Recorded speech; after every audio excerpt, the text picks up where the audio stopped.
Kia ora, talofa, namaste, haere mai, and welcome to this week's episode of The Niche Cast. We're from The Niche Case, and we've got a website, theniche-case.com, where you can find big old Aotearoa sporting yarns, much of which we are discussing today. I've got a Aotearoa Warriors diary previewing the Cronulla Sharks game this weekend, as well as diving into New South Wales Cup and SG Ball, club-wide wrap of all things Warriors footy. That is live on our website. We've got a plenty of Ford Trophy and domestic cricket stuff happening on the website as well. Recapping Josh Clarkson's performance in the Ford Trophy final. Flying Kiwis is live on the website. We've got an All Whites recap live on the website at the moment. Lots of Kiwi sport to read about and digest on our website, theniche-case.com. And for a little warm-up corridor here, I'm going to bust out the fizz dar, our radar of fizz. And I'm curious where you sit on a scale of 1 to 10 as far as Wellington Phoenix optimism goes, because I've got a number for the Warriors. And we're in two very different stages of the season, two different sports, two different competitions. But we're each going to drop a number on a scale of 1 to 10, 10 being super duper fizzy, 0 being a serene lake of yuck. Because it's not very good to be 0 on the fizz dar, as lovely as a serene lake is. Where are you sitting for the Wellington Phoenix? I would say, and we're talking blokes here, obviously, because the women have one more game left in their season, and it's an exciting game. It's a big game, big weekend coming up for both of them, double header against Melbourne Victory. Well, But hold the that blokes thought. are the Hold that ones thought. with thought held. On a bigger picture scale, bird's eye view, where are you sitting with the Wellington Phoenix woman on the fizz dar?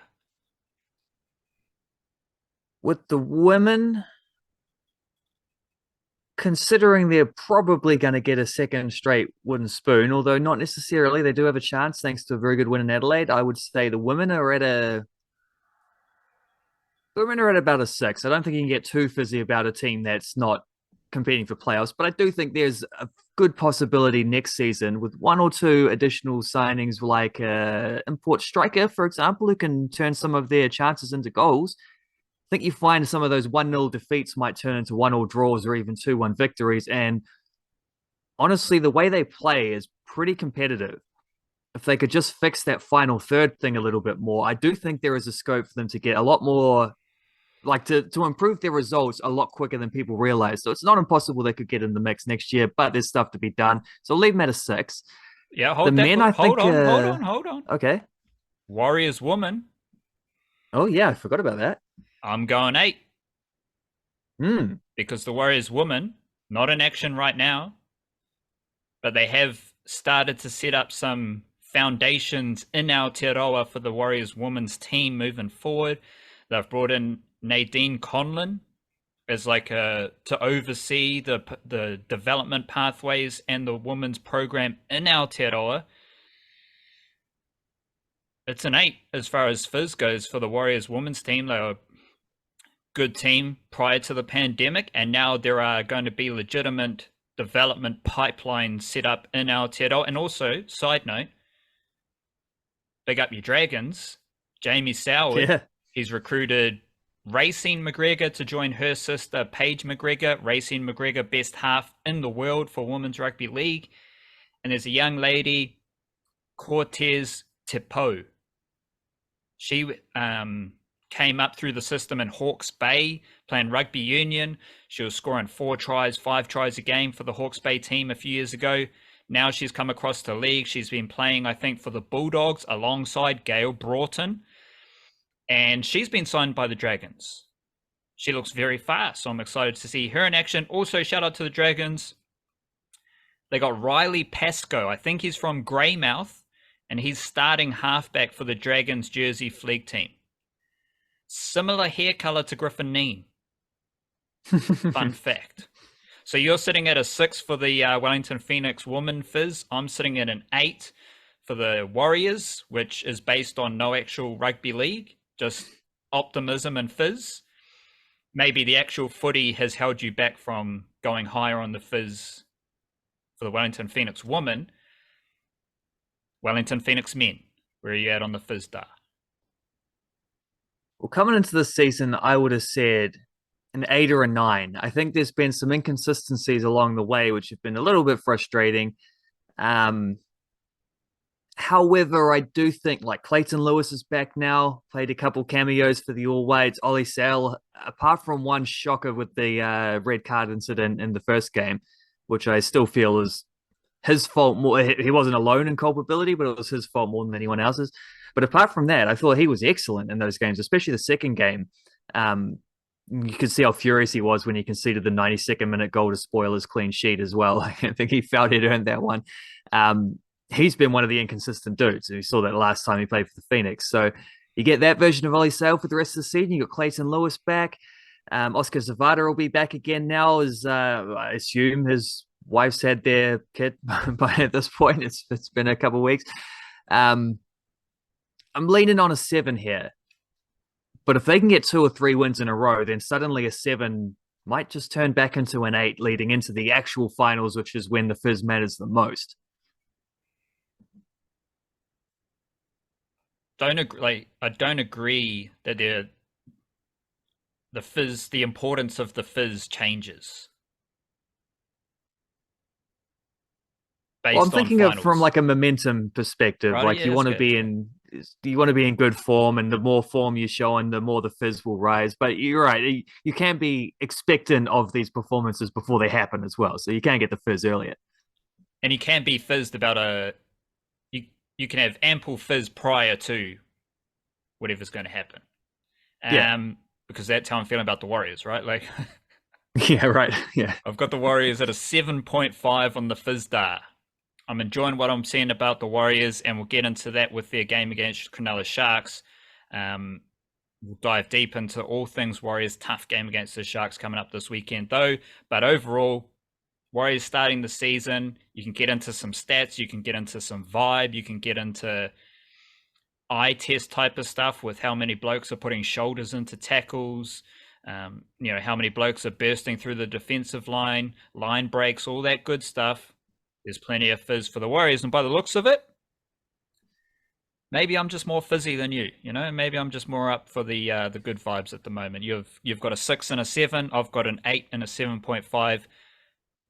Of course, the Warriors are. Where would you have been on the Warriors this time a year ago, though?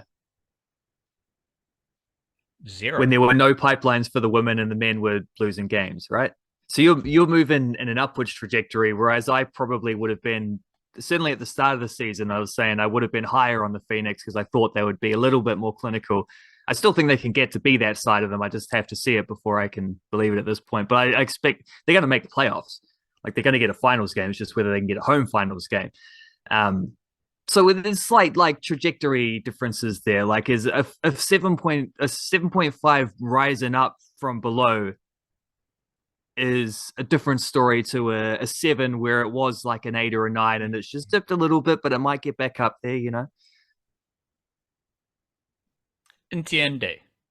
I understand. That might be you understand, actually, but I don't know, because my Spanish is pretty shit at the moment. I'm a bit rusty. But we're out here trying.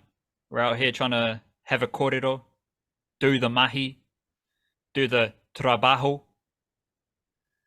We're out here from the niche case. I don't actually know the Spanish niche case. We just roll with the El niche case to make it seem Spanish, and that's where you can head over to the Patreon page and join the Patreon Whānau, patreon.com/El niche cachet.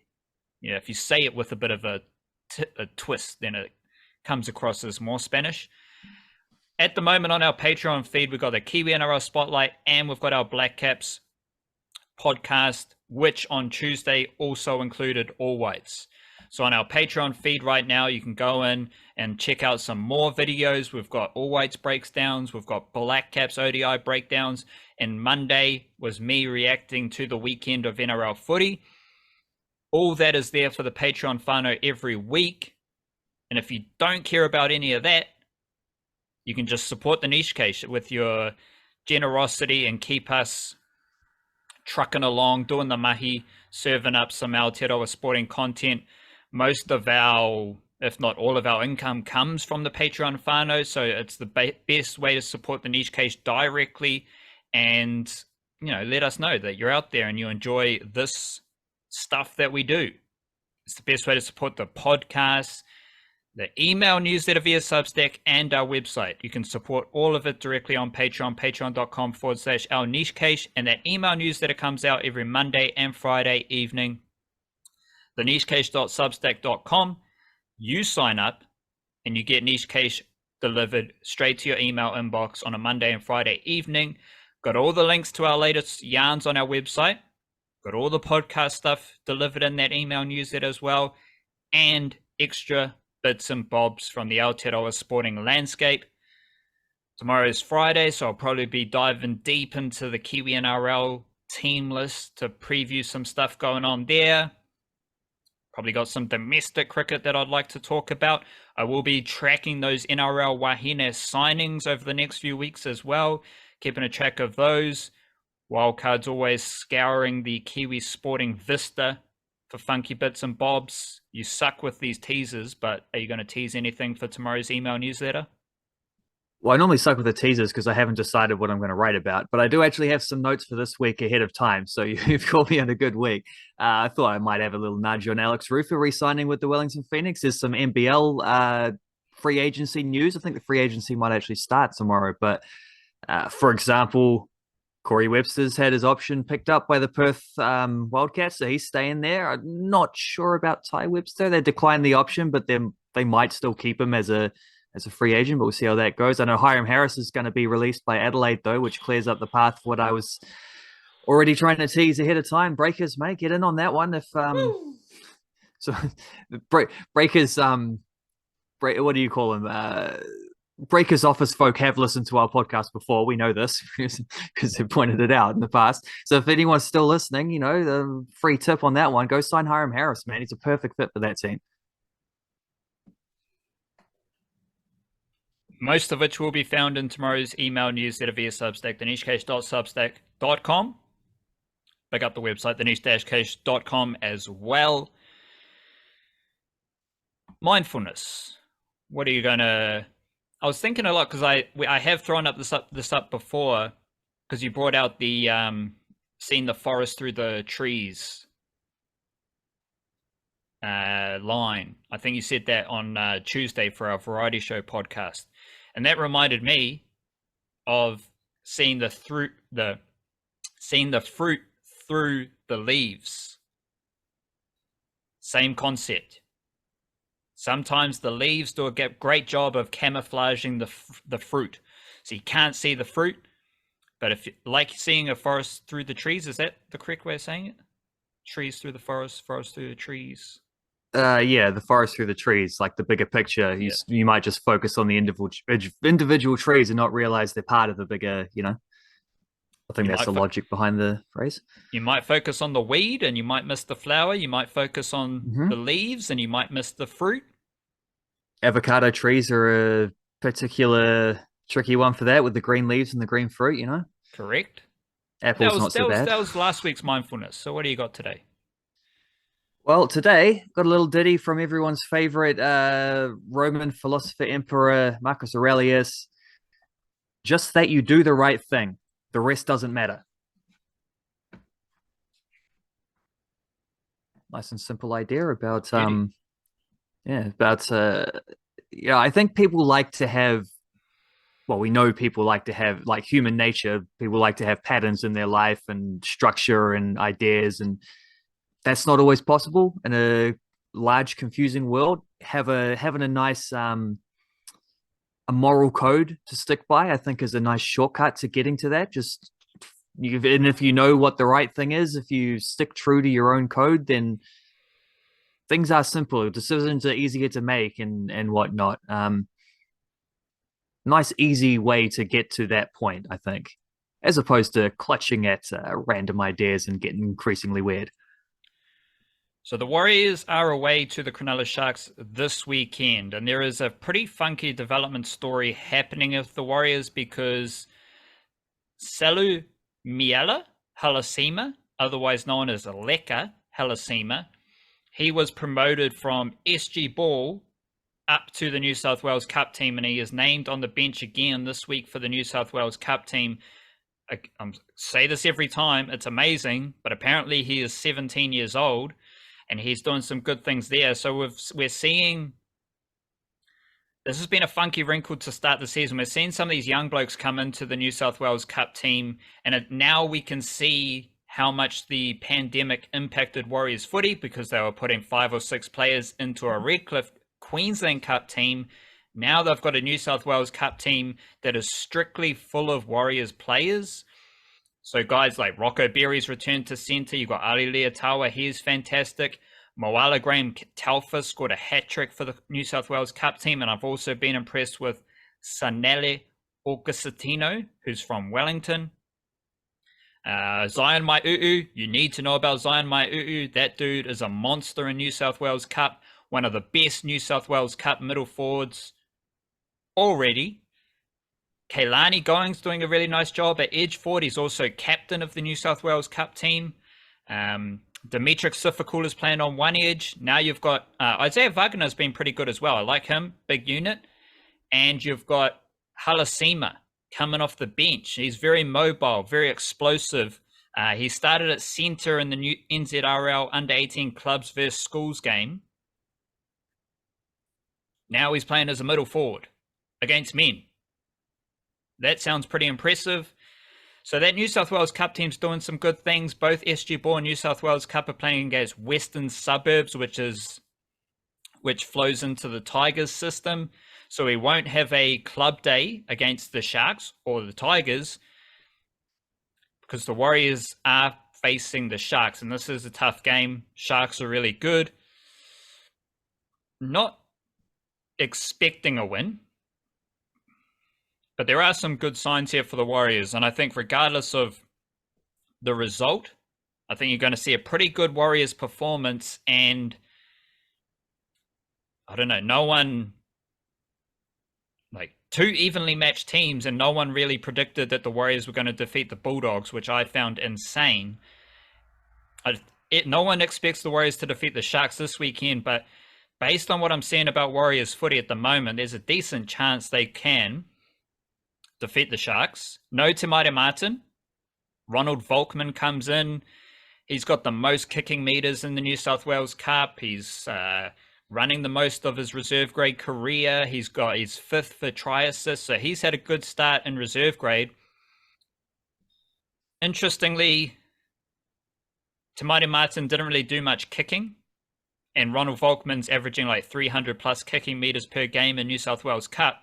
So I don't think he's going to...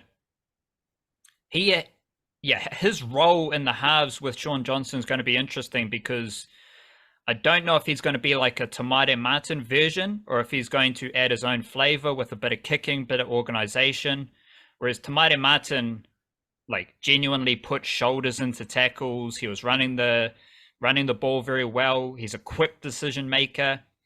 So he was shining in that number 6 role. Ronald Volkman comes in. Curious to see what happens there. Wade Egan's back in dummy half. Tohu Harris is apparently going to play. And I broke down a lot of the stats of these individual players, like Dylan Walker, Jazz Tavanga. They're averaging the most meters per game of their whole careers. You've got Chance Nickel-Klokstad. He's back in the best Raiders pocket that he had between 2017-ish and 2019. So there's a lot of good stuff happening at the Warriors. And they are first in completions, 83%, which is interesting when you consider what else the Warriors do well is pass the footy.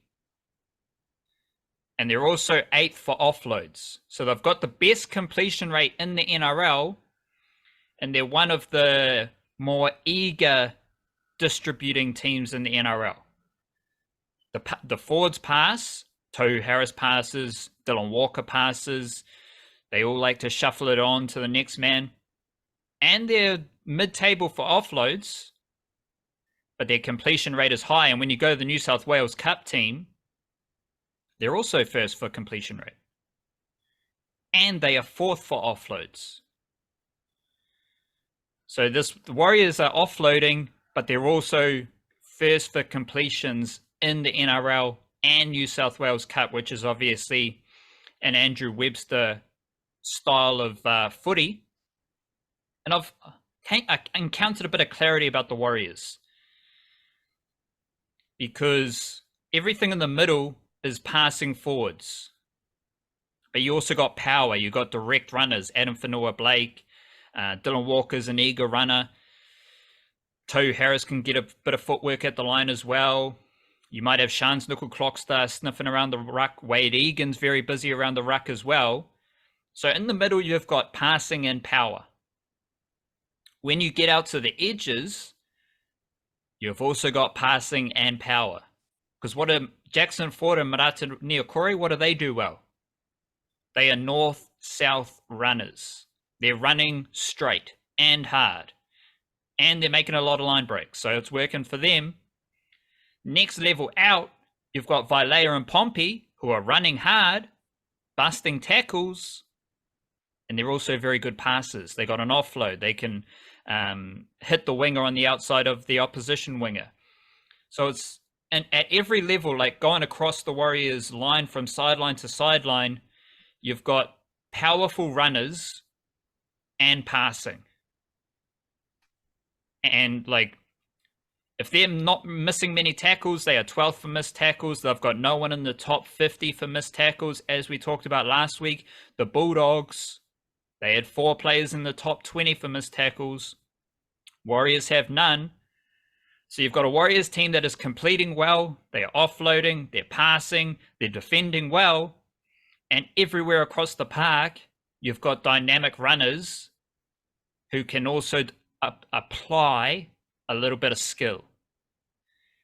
And as a baseline, like minimum marker of Warriors footy, I think that is quite encouraging. I don't know if it's going to be good enough to defeat the Sharks, because Nicho Hynes, your mate Nicho, he is fantastic. Braden Hamlin, Uele, Glenora Bears Jr., he's starting prop. Ronaldo Mulatalo, LSD Eagles Jr. from Otara, he's fantastic. Britton Nikora from Tauranga, one of the best edge forwards in the league. You've also got Mawane Hiroti from Taranaki. He's getting a lot of extended bench selections while starting at fullback in New South Wales Cup. The Sharks are a really good team with funky Kiwi-NRL intrigue at all grades. You got Felix Fa'atili in SG Ball. You've got Trey Fotu from Auckland. Fa'atili's from Christchurch in SG Ball. Jersey Flag, you've got Salisi Ataata Otahuhu Jr. There's another dude, Tawatawa Porima. I think he's from Bay of Plenty or somewhere like Waikato. He's on the bench in Jersey Flag as well. So the Sharks are a great Kiwi-NRL club. And I don't know if the Warriors can defeat them, but I am curious about how the Warriors deploy their footy against a good team. I'm assuming this one is this will be in Sydney, right? Seeing as they were home last week. Correct. Which automatically makes it a little bit trickier because am I right? They've played one away game so far, and it was the Roosters game. Because that was their first game at Mount Smart against the Dogs, but they'd played in Wellington before that, hadn't they? At the start, they defeated the Cowboys in Townsville. So that's right. There was I was trying to figure there must be another weekend there. 3 games doesn't equal 4 rounds, but yeah, they did defeat the Cowboys in Townsville. You went to the Warriors game. Like, who stood out for you, apart from he who shall not be named? Probably the woman that was dubbed Auntie in the crowd about 3 or 4 rows back, who was just full of great insight for the players. You know, run it straight and don't make mistakes and refuse suck and all this stuff. She probably dominated the discourse, I would say, in the area of the stadium we're having to be. But as far as you watching the game, with like what players stood out, you know? Let me think. Well, the coolest thing I saw in that game was Josh Adokar blitzing 90 meters up the sideline and just outrunning everybody for the back of a scrum play as well. That was nuts. Um, for the Warriors, in a funny way, no one like it didn't strictly feel like a thing where it was like a couple of well, I guess it goes back to what you're saying, running through some of those stats. Like, if you're a team that doesn't miss tackles, that doesn't mean one dude is out there carrying the defensive load. That means everyone is carrying the defensive load. If you're a team that has a high caliber of passing across the thing, like from the middle of the park to the outside edges, and you still complete at a high rate, that also suggests no weak links. Although, like, yeah, were you gonna add to that? This is why it's nothing to do with like hating on Shaun Johnson or anything negative towards Shaun Johnson. It's about challenging myself and all of us here to look beyond Shaun Johnson, because Shaun Johnson is the person who the Aussies throw up as the hero. Shaun Johnson is the person who cops all the blame when the Warriors lose in the local media and Australian media. And as a rugby league community, we can do a lot better than focusing everything about the Warriors on Shaun Johnson. And it's quite easy to do right now because everyone's good. Everyone's playing their role. Shaun Johnson's try, I put this video on Twitter and Instagram. It starts with a shift left to Tamari Martin, quick decision. He goes back the other way, goes right. Tom Ale gets the ball, our secret stash, who offers immense power and efficiency in the second half. Curious to see what he can do against the Sharks. He doesn't run for 10 meters, which is our average baseline we're always looking for. He runs for about 5 meters, lands on his stomach, quick play the ball, then Shaun Johnson scores the try. So in that play, the Warriors went left, and then they went back right, got a quick play the ball, Shaun Johnson scores. That's just working over the middles. The middles had to move one direction, move back the other way. They couldn't slow Tom Ale down, so they're trying to recover. Then it's Shaun Johnson. And you can look like he had a nice pass to Viliami Vailea. Vailea had to beat 3 defenders to score the try. Yeah, Shaun Johnson, nice pass, nice scooting across the defensive line. But that's Vailea. And Vailea is really good at footy because he came from Tonga straight away in the Aotearoa first 15, straight away into the Warriors SG ball team. Like, he's really good. All these dudes are high pedigree players. You can go through the team list. They've all got some representative honor or some elite junior thing about them. And everyone in the team is playing their role, and they're quite good. Like, they're all skillful. They're all powerful. They're all good defenders. And that's the thing that I'm enjoying about the Warriors. It's not like Shaun Johnson is the savior. Shaun Johnson is just a cog in the Warriors' wheel. And I love Shaun Johnson. But as a Warriors fandom, there's so much other fun stuff happening. That is where we need to look as to why the Warriors are one of the better teams in the NRL this season. Yeah, I think there's definitely been a tendency to probably because the Warriors the Warriors used to be this type of team where it's a little bit of their results depend on whether or not Shaun Johnson can do some hero ball stuff. And they weren't a very good team when that was the case. And then he left and played for the Sharks for a while and sort of, I mean, there's a definite argument you can say he played his best footy with the Sharks, even though he was coming off a serious injury at the start of that, at the end of his Warriors stint. And it wasn't the same flashy stuff, so it not necessarily will get the same focus, but it was a lot more control, a lot more playing within a good team. And it's really probably just as simple as that, just playing in a good team. He's in a pretty decent team at the moment. I certainly far too early to say they're any better than a good team. They're just at the moment they're a good team. They've got the foundations to potentially be better, but you got to give that time.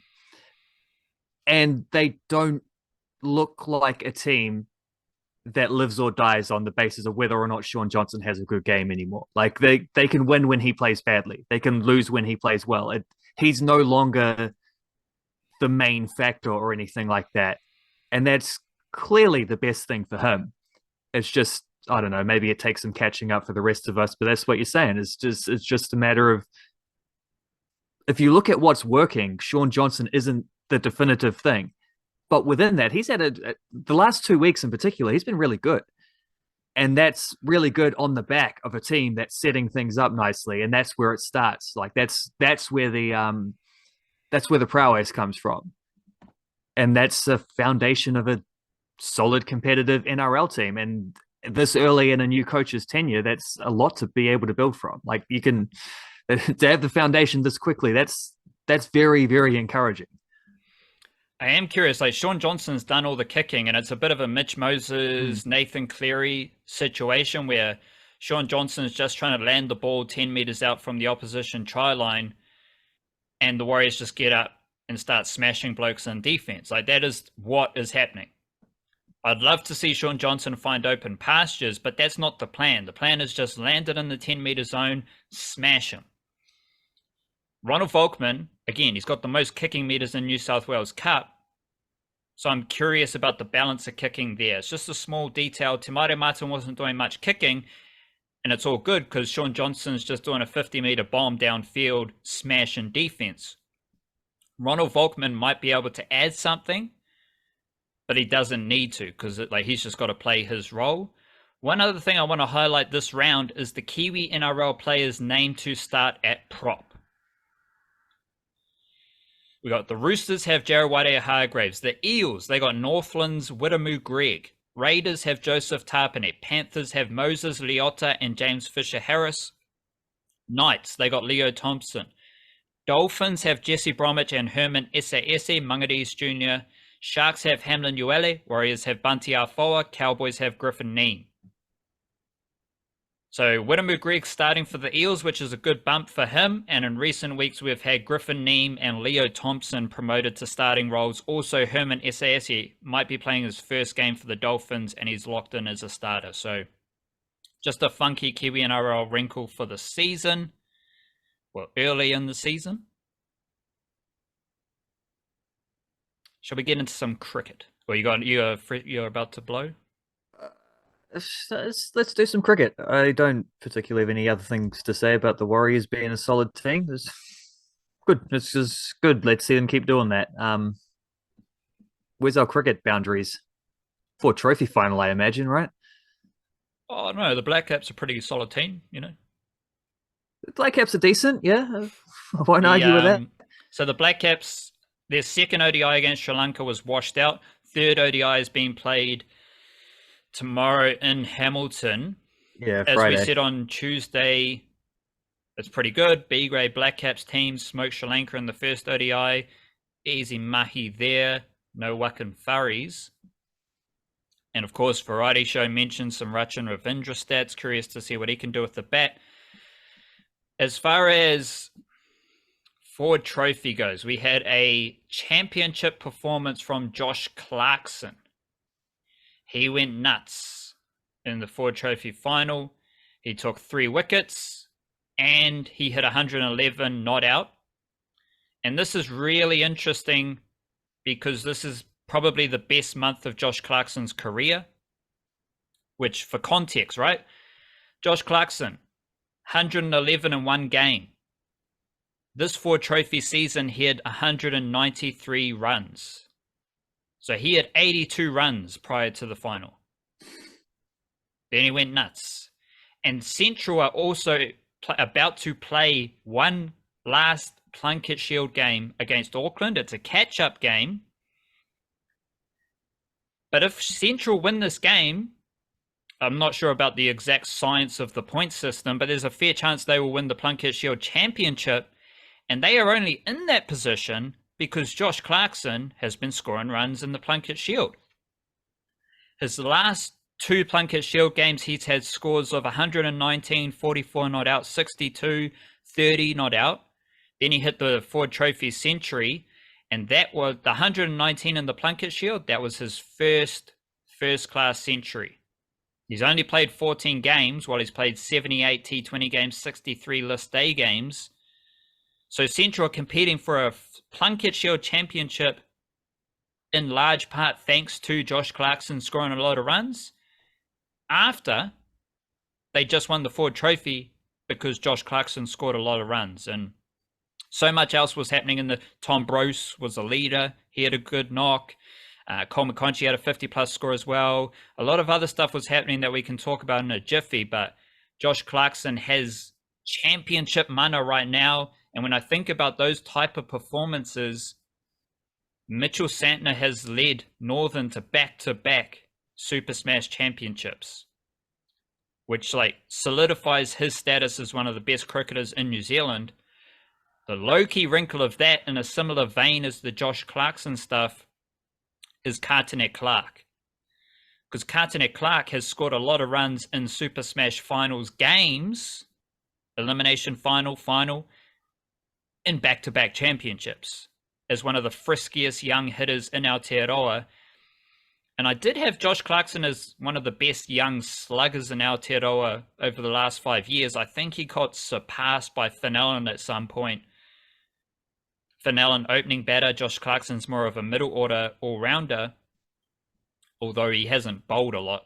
You know, like his wickets in the Ford Trophy final were quite surprising because he hasn't bowled a lot over the course of his career, but Cartonet Clark's in that mold as well. There's some like we were talking about this over the summer, the hyper aggressive young batters, and Cartonet Clark is one of them. Finn Allen's another one of them.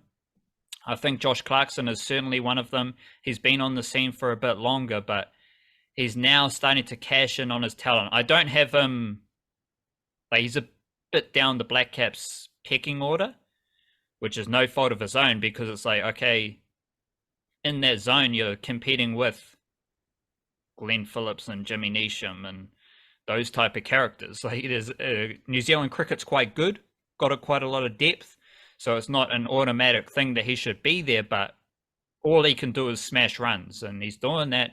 And if he keeps doing that, then he will knock on the door of Blackcaps selection. But at the moment, he is in a career best zone across two different formats. He's got a T20 batting strike rate of 150. So, you know, he does some Super Smash things as well. But he's in a fantastic zone of form. And I'm curious how that looks in the Plunket Shield, the last game, not the final of the Plunket Shield, but the last game, and whether he can impact that and really solidify himself as one of the best domestic cricketers coming up right now.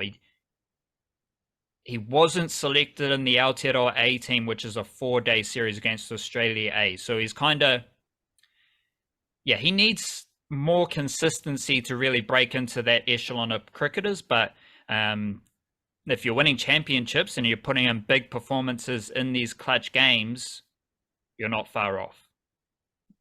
Yeah, Josh Clarkson is a really interesting dude because it does feel like he's been around for a little while, mostly as a T20 player. He's starting to get a lot more of those Plunket Shield games as well, but it does feel like he's been a renowned hitter for a few years. He hasn't necessarily been a renowned performer up until quite recently. So it is one of those cases where it's like, and I think they said on the thing he's like 26 now. So he's about the age where guys tend to start figuring this stuff out. Like this is what I'm good at. This is how I succeed, et cetera, et cetera. He doesn't seem like the dude who's got the what do you call it? Like the backlog of performances to be able to command necessarily NZA selection quite yet. But then he also, that's kind of not the point, is it? The point is that he's coming off a couple of extremely good performances in recent times. So like this might just be the month that flicks the switch and be like, okay, I can do this. Like just that little opening of the door or whatever of just like I actually can just come in at 40 something for 4 in a 4 trophy final and smack a 70-ball century and then keep going a little bit after that to make sure the winning runs are achieved. Incredible stuff. And even if he doesn't, I mean, that's like that's already a legendary domestic cricket performance on its own. Like that's one you can hang your head on the rest of your life. I'm looking at the Plunket Shield table, and there's 14 points between Canterbury in first and Central in second. So you don't get any points for losing or even for drawing, but you do get first innings points. 12 points for a win. So CD would win. The outright win isn't enough. They do need to stack up some bonus points, but generally teams that win will get those bonus points. It's about how much you achieve in the first 110 overs of the first inning. So if you score 350 runs, that's 4 points. 300 is 3, 250 is 2. So basically they just need to either it's going to be a low scoring game or a high scoring game or somewhere in between, but they just got to stack up enough. Like, what did I say? 14-point difference, 12 points for the win. They just need a couple of bonus points on top of that to win. 2 won't be enough because I think Canterbury have a considerably better net run rate, but they're just going to have to score 350 plus runs at better than 3 to 4 runs and over. They'll do the business as long as they go on to win. If they don't win, they won't win the title though, because there won't be enough points. So that's the thing that Canterbury will be cheering for, is Auckland to come up with the upset. The tricky thing for Rain. Central, Rain will do the trick. The tricky thing for Central is they will probably be without Tom Bruce, Brett Randall, Doug Bracewell, as they are part of the Aotearoa A team. So it's going to be tricky, but that's like Clarkson's going to be there. Is there going to be someone else? Like, I think Ajaz Patel's in that A team as well, so he's not going to be there. But they do have Jaden Lennox. He's a good spinner. You've got some other good cricketers there. Brad Shamulian, probably second in the Underground King rankings behind Barrett Popley right now.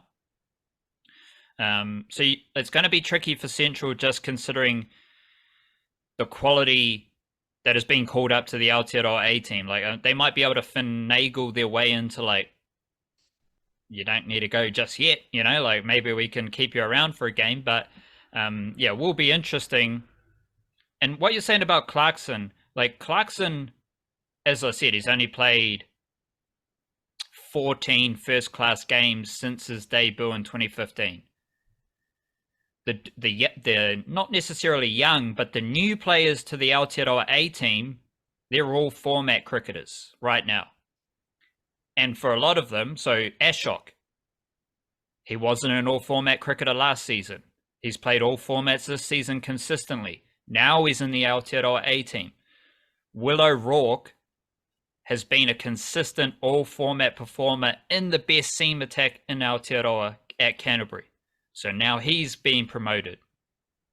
Brett Randall left Northern Districts to go to Central Districts to become an all-format player.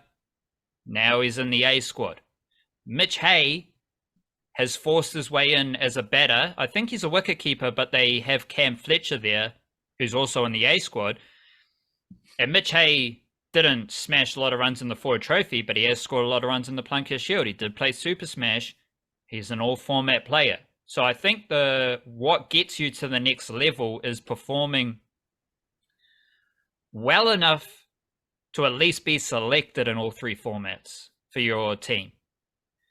If you're not good enough to crack one of the formats, that's going to hurt your case for higher selection. I think the thing for Josh Clarkson now is to perform in all formats consistently over a long period of time. But the new guys to the Aotearoa A team, they are guys who have performed at a higher level in all three formats this season, and I think that is the key factor in their selection. Yeah, I guess the domestic scene here, just it's not big enough that someone can be that good at T20 cricket and also not be one of the better Plunket Shield options for a province. And there's only so many domestic contracts to go around as well, so the franchises will want that out of their players. It might not mean they can translate that up to all formats internationally or even for NZA stuff, but domestically speaking, if you're that good at one of them, you should be good enough at most of them, because we're really just talking about how good you are as a cricketer, full stop, rather Yeah. than how good you are as a T20 player or as a 4-day player. It's just how good are you at cricket, basically. And I think like a more poignant way of saying that is someone else is an all format performer, scoring a lot of runs, Yeah. taking a lot of wickets. So if you're not doing it, someone else is doing it. That's what's going to give them selection. Because all those young dudes, they need to be scoring more runs than Tom Bruce, Cole McConchie, Robbie O'Donnell. Like those are the lads you need to be outperforming. And they play all three formats. They have all dominated a format at some point in the last few years. And that's the baseline. It's like, that's the Kiwi cricketing depth right there. Like, you need to be doing this to get to here. It's not good enough just to be a T20 cricketer. Like, you can twist it as to like, we don't have the depth across, we don't have the playing population. Like, that's true. But a different perspective is to be better than those people, you need to be doing at least what they're doing.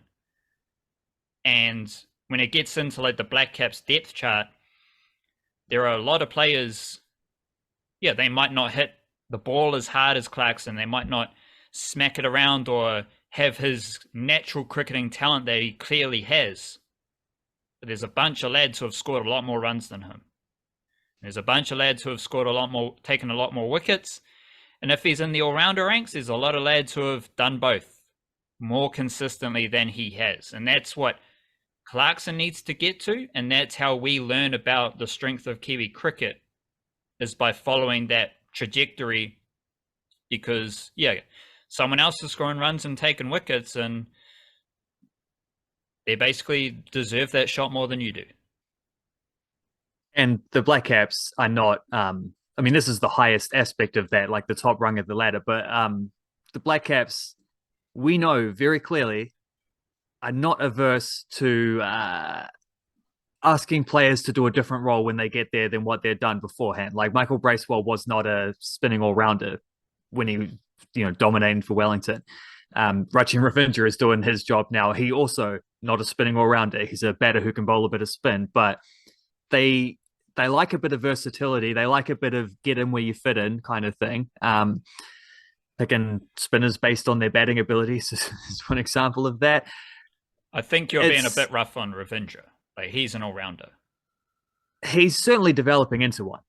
He wasn't when they first picked him for the test squad. Well, like when they first picked him for the test squad, he was bowling, but he had a first-class average of like 100 with the ball. He's taken wickets since then, including for NZA. Like, he's getting there. I think we know that Ravindra's first getting in the Blackcaps was a little bit of like a let's accelerate the process rather than he's ready, he's got the runs and wickets in the bank sort of thing. There's a clear difference between him and Bracewell. Ravindra's been bowling spin at every level. Well, yeah, coming that's up. true. So like, whereas Bracewell flirted with spin until he really settled on like, I want to get better at this and burst my way in. The thing about Ravindra, he's an opening batter, batting down the order, which if you want to be a lower order Blackcaps batter, you need to be scoring more runs than Wellington's best batter. Yeah, like that is the good standard. Way to put it. That is the level you need to be performing. So Josh Clarkson's competing for that slot, right? 6 or 7 in the ODI team, that kind of role, bit of an all-rounder. Colin de Grandhomme-ish. Jimmy Nishimi, yeah. Well, Rachin Ravindra bowls spin and he's Wellington's best batter. So you got to be doing something better than that to get into that role. And I think, yeah, that's just interesting. Sorry to interrupt you there. No, it's a valid point. It is an interesting thing, and I have been frustrated with that from the Blackcaps selection perspective in the past, but frustrated on like individual basis of maybe picking the wrong dude to do something like that. On the whole, seeing the forest through the trees, so to speak, seeing the flowers through the weeds, seeing the avocados through the leaves on the tree. Shout out to the limes as well. Like, limes are green. Definitely, absolutely. Yeah. even just the unripe lemons can get you sometimes, particularly in the warmer climates where the leaves might get a bit of natural yellowing themselves. Um, I I think on the wider perspective of that sort of selection theory, I don't think it's the wrong thing at all. I actually think it's quite a creative way of overcoming the fact that the Blackcaps are picking from the smallest pool of domestic players of any major test playing nation. I think that's one aspect in which they've been very good at. It's you can't pick a specialist for every role, but you can pick good cricketers who are adaptable and versatile. And it's just a matter of identifying the right ones for the right spot. And it might be that there's multiple right ones for multiple right spots, and then you just got to pick one. Like you just got to, someone who's really deserving might not get as many games as they should because there's enough players, and it's just enough players going around competing for the same thing. And so it goes. Like it's worse than most county players in England who will never play for England, who could potentially dominate at the New Zealand level as well. That's just their bad luck for being born over there or whatever. Like you can't. I mean, India is probably stacked with. They could pick 6 or 7 test teams if they had the resources to nurture all the players available at certain ages through coming through. But I don't know. I just think first of all, it's a worthy way of the Blackcaps shortcutting a problem and almost turning it into a strength. It's also just the way it is as well. Like regardless of ideas, that's just kind of how they like to pick their squads. So players do need to realize that, yeah, you might be a specialist number 6 who can bowl a bit and hit some mean sixes, but you're not only competing against players of the same thing. If you want to play for the Blackcaps, you're competing against everyone who can bat and bowl. With the openers can be Rachin Ravindra can just take your spot, even though he's an opener domestically.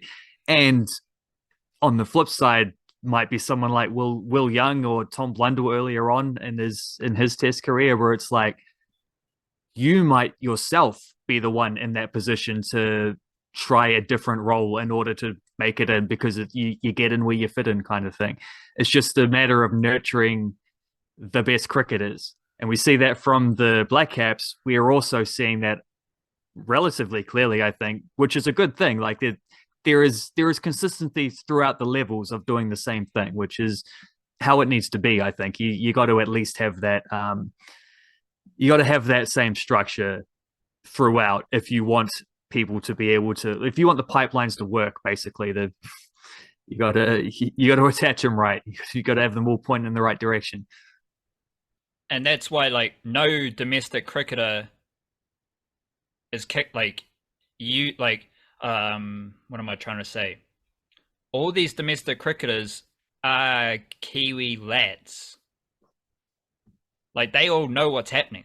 This is a Kiwi methodology. This is quintessential Kiwi sports, in tune with any other quintessential Kiwi sports thing you want to throw up. Because none of these domestic cricketers are dickheads. They're not like, oh, why is Will Young selected ahead of me? Like, no, to be in that team, to get into that team culture, to be a part of the system, you got to be a good bloke. You got to be team first. You got to be willing to do whatever it takes. You got to be willing to be 12th man for 5 test series in a row just to wait for your opportunity. Those are Kiwi sports things. And as long as you're willing to buy into the team and the team's success, it's fine. No domestic cricketer, I don't think, operates outside that. So, like, it's like, oh yeah, this is how we make up the gap, but it's also, no, this is Kiwis playing cricket. Like, this is what we do. Yeah. Like, I am humbled enough to see that they are a better cricketer than me, that I need to get better, that my team's success propels me forward. Because when you go to Canterbury, big up Central Districts for the Ford Trophy Championship, there's a real interesting thing happening with Canterbury because some of these Blackcaps who are playing right now. Matt Henry, 5 wickets at 21 average, 3.1 RPO. He also hit 57 runs at a strike rate of 178. Good for him. Chad Bowes, he's in the Blackcaps. Ford Trophy this season, 373 runs, average of 47, strike rate of 103. As I said last week, Plunkett Shield strike rate over 100. Ish Sodhi, he's got 67 runs in 2 innings. And he's got 4 wickets at a 20.5 average. Tom Latham, he hit a half century, averaging 39. Henry Shipley's in the Blackcaps, 13 wickets at an average of 14. Like, this is a Blackcaps B team, but all these dudes are still among the best domestic cricket performers, right? Like Rachin Ravindra, he's Wellington's best batter. Blair Tickner worked his way into the Blackcaps test team. He's in this ODI group right now. Henry Nicholls, can't quite say the same about him because everyone kind of overlooked the fact that he wasn't scoring a lot of runs in domestic cricket as well as his lean patch for the Blackcaps. But what do you know? Like, he is only in this team after the players leave. So it's like, it's understandable. He's down in the depth. Mark Chapman's in a similar boat. Not fantastic summer. So then he's the next tier below. But all these Canterbury lads, Will O'Rourke into the Aotearoa A squad. Ford Trophy this summer, 13 wickets and an average of 21. Pretty good.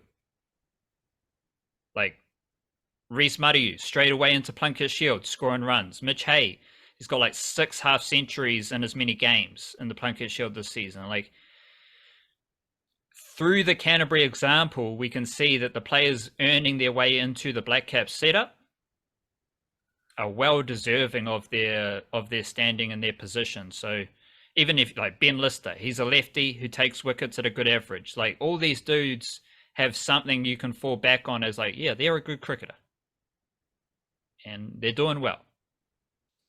And then you've got all these other players who aren't at that Aotearoa A level, like a Josh Clarkson, like a Brad Shamullian, like waiting, hunting for their opportunities. So for a country, well, Aotearoa is the best sporting nation in the world. We know that for sure. And that is evident in, you know, our population base, our standing in the world of cricket. And we've got some fantastic cricketers in the system, in the pipelines. And it's all there for you to see in the domestic landscape and in this upcoming Aotearoa A series against the Aussies. Football. Yeah. I was pretty impressed with what I saw from the All Whites overall. We talked about this in the Patreon podcast on Tuesday. We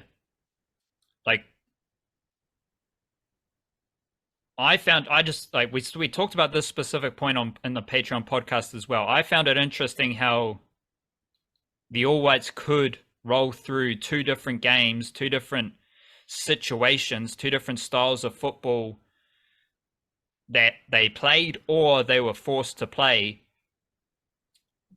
And you saw a lot of different players used.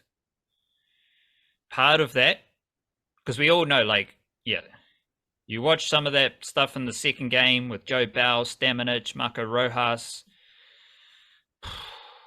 Garbutt coming off the bench, all that stuff was super funky. But focusing on a angle here, some of the most rugged performers and the most steady performers were Wellington Phoenix players. Not necessarily, shout out T-Pain. I don't know if he was one of the best players, but to me, he epitomizes All Whites football right now and the culture they're building. Again, same with the Blackcaps. Like, Tim Payne is willing to do anything for his team. He's willing to play any role. He's willing to take all the free kicks for his team. That's beautiful T-Pain stuff. And I actually see a lot of similarities across a lot of these Aotearoa sports teams as far as their Kiwi vibes go. Most notably, the All Whites over the last week. And is there anything else apart from the Phoenix angle that you've thought about with the All Whites since that Patreon podcast over the last few days before we do kind of assess where the Wellington Phoenix are at with some of their All Whites? Since that show, not massively. I mean, I do find that the series has a nice warm glow about it. Like, it's one of those things where they weren't at their best in the first game. The red card didn't help and probably stopped them from being able to get a roll on in the latter stages. Although I also think the red card sort of did help them in a funny way because it forced them to try with the back four, and then they brought on Clayton Lewis for a third midfielder. Saw that having an extra guy in the middle of the park was helping them break China down a little bit more, and then adjusted in the second game. And I think that's where you sort of, if you look at the two games in isolation, then one game looks disappointing and one game looks really good. If you look at the series as a whole, then you have those two things, but you also have the process between the two of them, like the link, which is that they fixed the things that weren't working in the first game. They fixed them in the second game. That's beautiful. Like that's how you should be assessing these tours. That's how a team should be approaching these tours. Is you're playing the same team twice.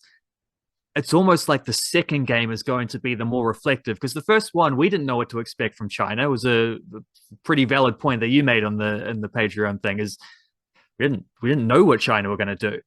They also didn't know what we were going to do necessarily. They probably had a little bit more video of us because we'd had a very high profile game against Costa Rica in the World Cup qualifiers recently, but Chris Wood didn't play, so they didn't know what Max Mata or Alex Grieve were going to do in place of him. There was a few different tweaks in the team throughout, like a couple other players.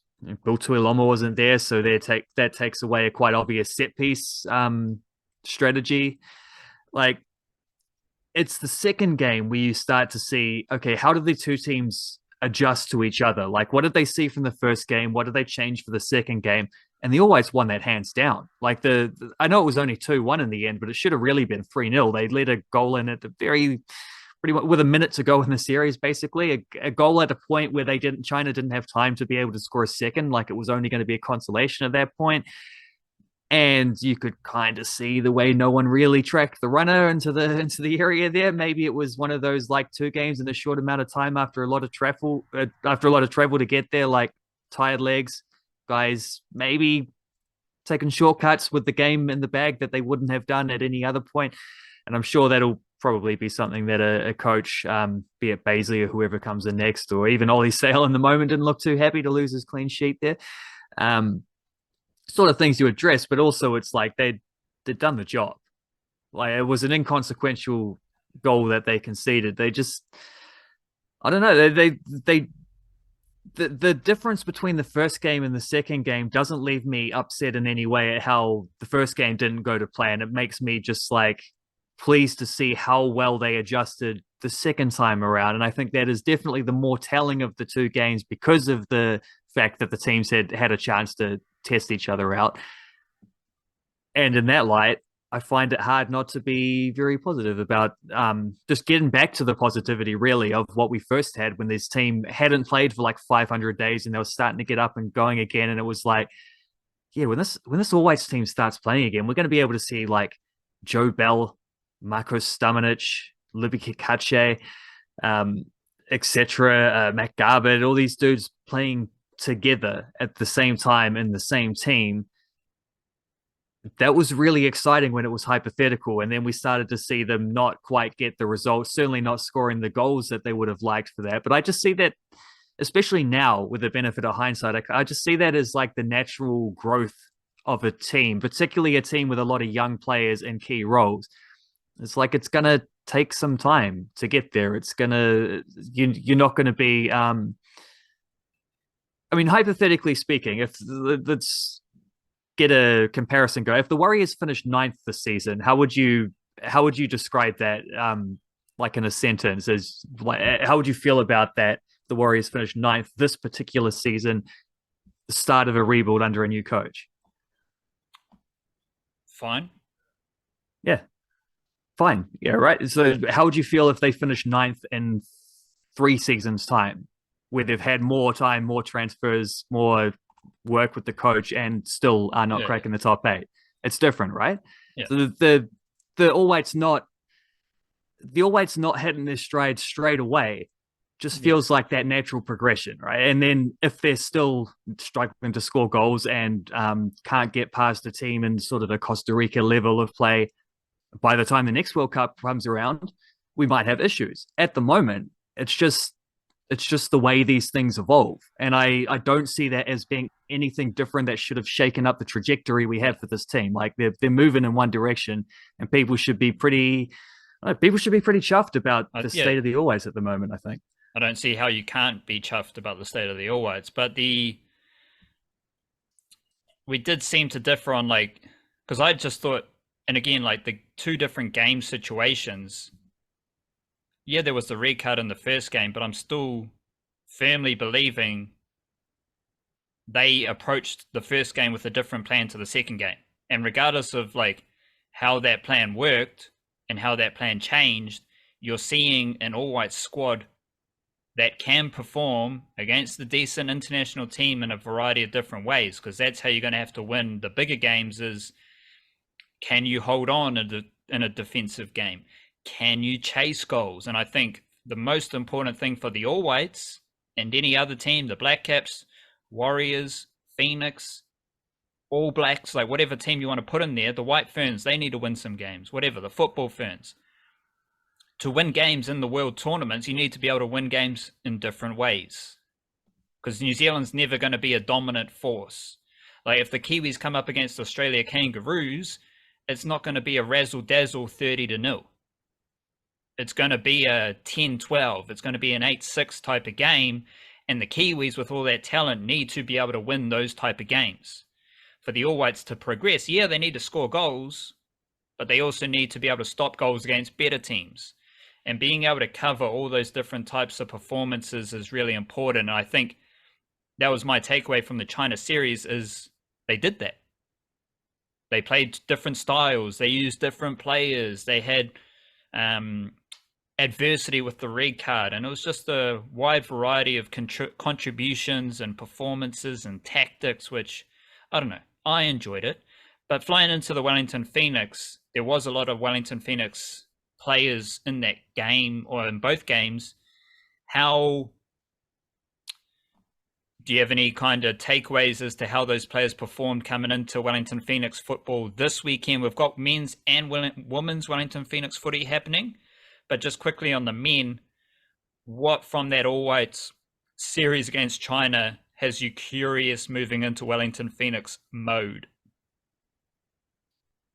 Well, I did feel watching it that there is quite a bit of a difference between the Phoenix players and the non-Phoenix players, but that's to be expected, right?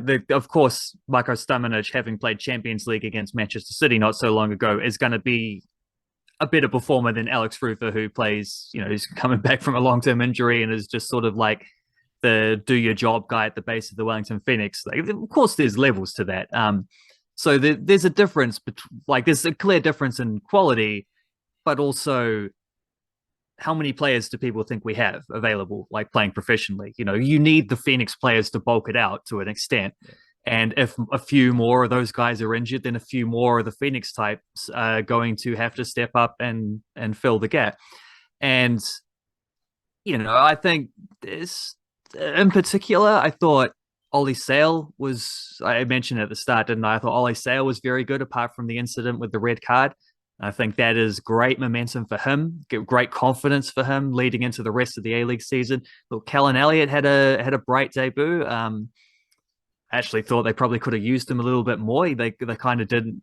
It's understandable why you play more through Kakachi's flank than Elliott's flank, but I think Callan Elliott was very tidy there, and he'll also be taking plenty from that, having now, you can now say he's a captain's international player.